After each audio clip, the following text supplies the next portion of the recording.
के तरफ से जो एसबीएम परिवार के तरफ से जलकौरा के अभी मौजूदा सरपंच भी हैं, तो आप लोगों के तरफ से क्या कुछ यहाँ पे तैयारी किया गया है छठ जैसे पावन पर्व को लेकर के? जो श्रद्धालु आएंगे उनके लिए क्या कुछ आप लोगों की तरफ से तैयारी है? सबसे पहले मैं आप मीडिया भाई को धन्यवाद ज्ञापित करता हूं कि आप कवरेज करने का काम किए हमारे एसबीएम छठ पूजा समारोह को, और मैं आपके चैनल के माध्यम से संपूर्ण देशवासियों को लोक आस्था का महापर्व छठ का हार्दिक बधाई एवं शुभकामनाएं ज्ञापित करता हूं। यह 4 दिवसीय पर्व है जो कल से आरंभ हो चुकी है। कल नहाय खाए के रूप में पूर्ण हुआ और आज खरना का रात है, और कल प्रथम अड़ग होगा जो संध्या अड़ग यानी डूबते हुए सूरज को आराधना किया जाता है, और उसके तदुपरांत परसों सूर्य उदय जो होती है उसका अड़ग होता है। करने का उसे हम लोग उषा अड़ग के नाम से जानते हैं।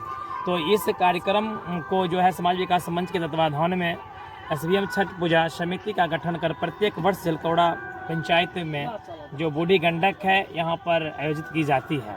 और इस बार संस्था की ओर से जो व्यवस्था की गई है, तो व्यवस्था में खास करके आप लोगों को पहले से भी सूचित किया गया है कि हमारे इस घाट पर जो है भू माफियाओं के द्वारा प्रत्येक वर्ष 1000 टेलर लगभग मिट्टी काट कर चोरी छुपके स्थानीय प्रशासन से मेलजोल करके बेच दिया जाता है। अच्छा, जैसे मिट्टी काटने का भूमाफिया का आपने बात कहा जी, ऐसे तमाम खबर को हम लोग चलाते ही रहते हैं। जो खनन माफिया है, खनन माफिया के द्वारा जो माटी काटा जाता है, करोड़ों रुपए खर्च करते हैं बूढ़ी गंडक के बांध के ऊपर। वहीं जो है खनन माफियाओं के द्वारा जो माटी काट करके अवैध तरीके से जो बेचा जाता है, कभी आप लोगों ने लिखित रूप में जिला पदाधिकारी को या लोकल थाना में कभी इस प्रकार से आप लोगों ने देने का प्रयास क्यों नहीं किया? जी, मैं आपको बताना चाहूँगा कि आज से लगभग 6 महीने से ज़्यादा हो चुका है। लगभग इस बगल में यहाँ पर खुदा मिट्टी काट कर बेचने का काम किया जा रहा था, तो मैं स्थानीय थाना को सूचित किया। चूँकि मैं एक सरपंच भी हूँ और संस्था का संयोजक भी हूँ, तो सरपंच होने के नाते मेरा और कर्तव्य बढ़ जाता है। तो मैंने सूचना दिया, कंट्रोल रूम खगड़िया को भी सूचना दिया, 112 को भी कॉल किया। अंततोगत्वा वहाँ से मुझे उदासीनता मिला। वे लोग जो सजग होना चाहिए इस प्रकार से, जो कटाई का काम जिस क्रांतीय स्तर पर चलता है और उस प्रकार से वे लोग एक्शन में आते हैं, तो अवश्य है कि यह काम रुकेगी। परंतु ये लोग पता नहीं किस वजह से, या वे थाना स्वयं डरते हैं या वे स्वयं करवाते हैं, समझ में नहीं आता है, और इस प्रकार से लिपापोती करने का काम करता है। अगर पकड़ भी लेता है तो उसे किसी तरह से कोई अलग रास्ते से उसको निकाल दिया जाता है। जबकि मैं वीडियो भी भेजा, यहाँ का कटाई होते हुए वीडियो अभी भी मेरे पास। वो आप लोगों का सहयोग नहीं करता है जब आप बोलते हैं कि खनन माफियाओं के द्वारा यहाँ पे माटी काट करके अवैध तरीके से बेचा जा रहा है? घाट को लेकर के या बूढ़ी गंडक के बांध को लेकर के या वाटरवेज का जो काम होता है, जो सरकार करोड़ों रुपए खर्च करता है, उस पे जो है लोकल थाना आप लोगों को सहयोग नहीं करता, यही आप कहना चाहते हैं? जी, निश्चित रूप से यही मेरा कहना है कि हमें स्थानीय थाना के द्वारा सिर्फ मुझे इस घाट की सुरक्षा को लेकर, इस पंचायत की सुरक्षा को लेकर किसी प्रकार का वो उनका कोई इस पर प्रभाव नहीं है, और यहाँ तक हम लोग उसके काम को उदासीनता के रूप में देखते हैं, जो एक दुर्भाग्य है अपने क्षेत्र के लिए, अपने समाज के लिए, इस थाना के लिए। छठ पूजा को लेकर जो है जिला अधिकारी महोदय आप लोग को क्या कुछ बताए हैं?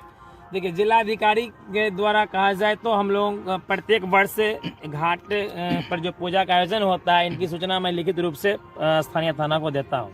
इससे पहले मैं कई बार जिला में भी दिया, परंतु वहाँ से बीच बीच में कभी कोई साल आए हैं, वहाँ से पदाधिकारी BDO साहब, CO साहब आए और निरीक्षण करके चले गए, परंतु किसी प्रकार का कोई सुविधा नहीं मिला। मैं इस बार भी गोताखोर के लिए कहा कि यहाँ पर लगातार सटा हुआ 2-3 घाट हो जाता है। जलकौड़ा 2 घाट हो गया, तेतराबाद का वो घाट हो गया बगल में ही, तो एक अगर गोताखोर का टीम आ जाता है, वो तीनों घाट को टेकअप कर लेते हैं। एक साल, तीसरा साल जो है 2 साल पहले यहाँ पर आए थे, और आने के बाद वो तीनों घाट का टेकअप किया था, बहुत अच्छा व्यवस्था लगा था, लेकिन वो लोग नहीं आते हैं। और ना ही कभी भी यहाँ के सुरक्षा को लेकर, आप छठ पूजा की सुरक्षा को छोड़िए, आप इस गांव के सुरक्षा के लिए तो आप कम से कम मिट्टी खनन हो रहा है तो उसको आप रोकवा सकते हैं, या यहाँ की विधि व्यवस्था को बनाने के लिए सरकार के द्वारा जो घोषणा होती है उसका किसी भी प्रकार का कोई सुविधा यहाँ संस्था को या इस ग्रामीण श्रद्धालुओं को नहीं मिलता है। जिस तरह जदयू के जिला अध्यक्ष बबलू कुमार मंडल जी ने कहा था कि